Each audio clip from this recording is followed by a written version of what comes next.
Hello all welcome to Bandla's kitchen. ఈరోజు మన recipe వచ్చేసి సొరకాయ ఎండి రొయ్యల కర్రీ. ఎలా ప్రిపేర్ చేసుకోవాలో చూద్దాం రండి. ఫస్ట్ మనం సాల్ట్, అల్లం, వెల్లుల్లి అండ్ ధనియాలు అండ్ దాంతోపాటు పచ్చిమిర్చి కూడా వేసి కోర్స్గా గ్రైండ్ చేసుకొని పక్కకు పెట్టుకుందాం. మరీ మెత్తగా పేస్ట్ చేయొద్దు. నెక్స్ట్ మనం టమాటా, ఉల్లిగడ్డ అండ్ కొత్తిమీర అండ్ పుదీనా, పచ్చిమిర్చి, సొరకాయని అన్నీ కట్ చేసుకొని పక్కన పెట్టుకుందాం. నెక్స్ట్ మనం రొయ్యల్ని కొంచెం డ్రై ఫ్రై చేసుకొని కడిగి పక్కన పెట్టుకుందాం. నెక్స్ట్ ప్యాన్ హీట్ అయిన తర్వాత 2 కప్పుల ఆయిల్ వేసుకుందాం. ఆయిల్ వేడైన తర్వాత జీలకర్ర అండ్ ఆవాలు కూడా యాడ్ చేసుకుందాం. నెక్స్ట్ 2 పచ్చిమిర్చి యాడ్ చేసుకుందాం. అండ్ కొంచెం వేగిన తర్వాత ఆనియన్స్ కూడా వేసి 2 మినిట్స్ మూత పెట్టి మగ్గించుకుందాం. ఆనియన్ కాస్త వేగిన తర్వాత పుదీనా కూడా యాడ్ చేసుకుందాం. తర్వాత నెక్స్ట్ మనం కడిగి పెట్టుకున్న రొయ్యల్ని కూడా యాడ్ చేసుకుందాం.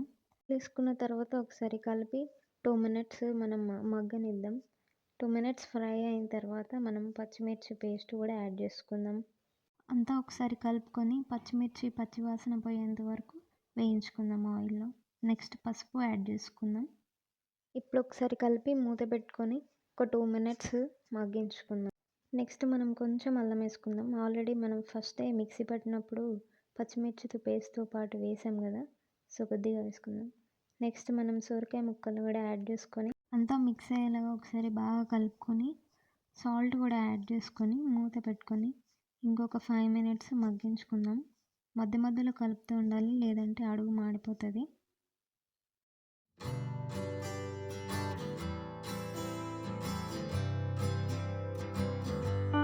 సొరకాయలు కొంచెం ఉడికిన తర్వాత నెక్స్ట్ మనం టమాటాలు కూడా యాడ్ చేసుకొని ఒకసారి కలుపుకొని మూత పెట్టుకొని ఇంకొక 2 మినిట్స్ మగ్గించుకుందాం.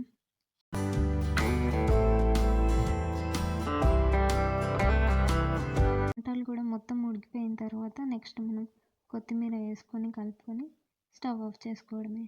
మరిన్ని ఎన్నో టేస్టీ రెసిపీస్ కోసం నా ఛానల్ని సబ్స్క్రైబ్ చేసుకోండి. Thank you for watching. Please do like, share and subscribe to Bandala's Kitchen.